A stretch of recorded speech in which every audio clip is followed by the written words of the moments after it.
The fight has been talked about now for over a year. It can happen, right? But not right away, because even though he's out of the UFC, there's still an exclusive negotiating and matching period first that he has to clear. But I do want to know, are you in for Jake Paul versus Nate Diaz at all? Scale of 1 to 10, all right? 10 being I'm in, 1 being like, nah, right? How do you think this fight goes over with the public? You know, these are pretty big names. What do you guys think, starting off with Fada? I'd probably say 7 out of 10. I'm not against it. I think because at the end of the day, he impressed us against Anderson Silva and he surpassed our expectations. But we're not talking about, okay, he's ready for Canelo Alvarez. You know what I mean? So at the end of the day, it's like he had a competitive fight with Anderson. I know people, I've seen a lot of comments with people going like, Anderson's 47, he's past his prime. Of course, he doesn't have the reaction time that he did in his prime run in the UFC. We saw how his last few MMA fights have gone. So he's not that Anderson. It's still impressive regardless, especially that Anderson has that win over Julio Cesar Chavez Jr. So I think, Jake Paul, that's the kind of level of competition in terms of the MMA guys who could box that I want to see. He started out with Askren, who isn't really a striker. Woodley, who's got one-punch knockout power, but tends to not throw too much volume.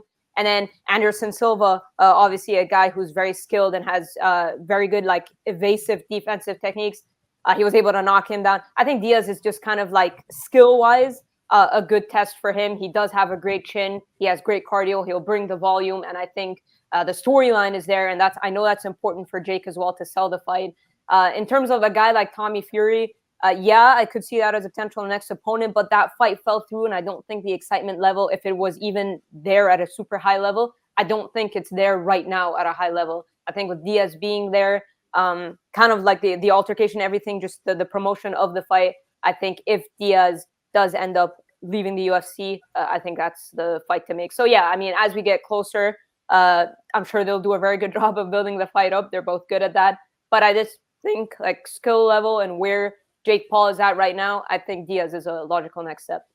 All right, Fada gives it a 7. That sounds about right. But I'll tell you what, Sky V, L Daddy in the chat, he's not feeling it at all. He's wondering why we're even discussing this. He says the Pauls are a joke and they're making a mockery of retirees. Yeah, I guess in a way, yeah, but we discuss it because it's popping, man. It's popping. What do you want us to talk about? Arnold Allen and Calvin Kattar? Did you not see the way that ended? But if I could just jump in, I want to say, like, Diaz, like, the way he exited the UFC, that win over Tony Ferguson, he's had his big fights. We never saw that trilogy with McGregor materializing. I think it's a good time for Diaz as well at that point in his career. He's not a title contender or anything like that. That's another thing I just want to throw out there. Yeah, and he's not getting any younger, too. He's upper 30s as well. So after that negotiation period or whatever, it has to happen, and Paul's a young cat. He's got all kinds of time. Goes 1 to 10? I'm a solid 5 in the looks department and my excitement for this fight, guys. I don't see what the big deal is here. What I think is happening is I think Jake Paul is kind of a victim of his own success here, okay?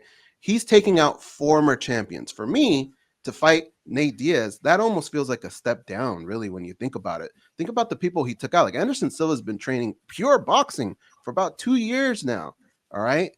You want a guy like Nate Diaz to come in who, yeah, he trains this, but it's not something he's engulfed himself in. Jake Paul's engulfed in boxing, man. It's all he's doing. So this fight to me doesn't really get my appetite going that much. Like, Anderson Silva was the bigger guy. He had the training. Like, I really thought he should have got this guy. And I thought it was a little bit of an off night for Anderson. But even then, he should have still beat Jake Paul, but he didn't. You look at Nate Diaz, and I'm going to tell you something. What really affected my excitement for this fight was the way he looked against Tony Ferguson. It didn't look like he took it very serious at all. He just kind of showed up, and luckily Tony Ferguson wasn't in that good of a shape, and he won, and you got to give him his props for that, but he didn't look great.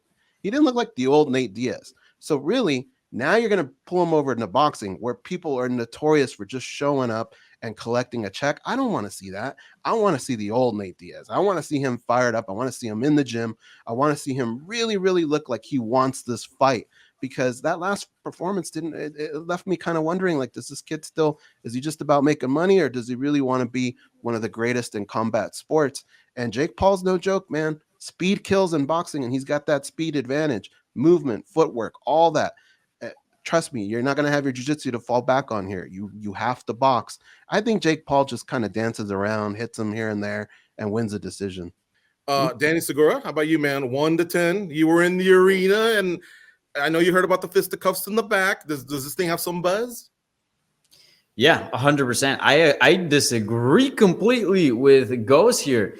Look, is Jake Paul my cup of tea? Is that something that I'm interested as far as entertainment value? No, not really. I'd rather watch high level MMA. That's my thing. But Jake Paul versus Nate Diaz, that is absolutely the fight to make. And I'll say, as far as interest, 10 out of 10.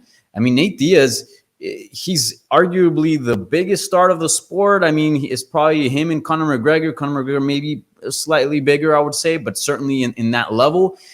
This is the next logical step. Again, I don't want to see him against the boxer. We know, we don't need proof. We know that Jake Paul is not a high-level boxer. And, like, again, Tommy Fury, is there a lot of buzz for that? Who's Tommy Fury? I know he was in some show, Love Island or whatever. I know he's Tyson Fury's half-brother, but there's really not a whole lot of buzz. Same thing with Rockman Jr. We saw a lead up to that. There was no buzz at all. It's really back to what I said. It's the popular kids. It's popular kid versus popular kid. We're not looking at the two toughest, the two best kids going at it in school. We're looking at the two with the biggest names. And in order to do that, usually name is correlated with skill, right? Like the better you are, usually the more famous you are, right? That's why Canelo's probably the pound for pound right now, Tyson Fury, etc. So you're not going to pick a big name in the boxing world because simply you're just going to be out of your depth as far as the boxing skill side. But you can do that with MMA because these MMA fighters are not well-versed in boxing, obviously, because they train all these other disciplines. So 100% the Nate Diaz is the fight to make. It's a competitive fight. Heck, I might even have Jake Paul as a slight favorite going into it. And again, two huge names, huge payday for Nate Diaz. I don't think Nate Diaz likes Jake Paul a ton. I was there when we were at the ceremonial weigh-ins, and Nate Diaz was there for Chris Avila, and he was walking out in front of the stage to kind of go around. I don't know for what, but the whole ceremony hadn't really started, and he sees Jake Paul on the screen and just flicks him off. And, you know, the crowd at the arena went wild. I think there's 100% interest in this fight. It's a competitive bout. I believe the MMA fans are hungry and want to see Jake Paul get his ass kicked by an MMA legend. And Nate Diaz is one of the most beloved figures. So I think people would love to watch Jake Paul get his ass kicked by Nate Diaz. Jake Paul and Nate Diaz right now have champagne, and they're toasting to Danny Segura right now. They're going, "We got him. We got him. These are the guys how we're going to get these They can hire me. This will not be a competitive fight. It won't be a competitive fight. I'm telling you guys. They're looking at dollar signs. Nate Diaz is going to show up. He's going to train like a couple weeks. He's going to think that he could just flip. You can't even flip him off. He's got gloves on. He can't flip him off. Like, what's going to happen in this fight? Jake Paul's going to. You think Jake Paul runs over Nate Diaz? I think he runs over. Not runs over him. I think he outclasses him.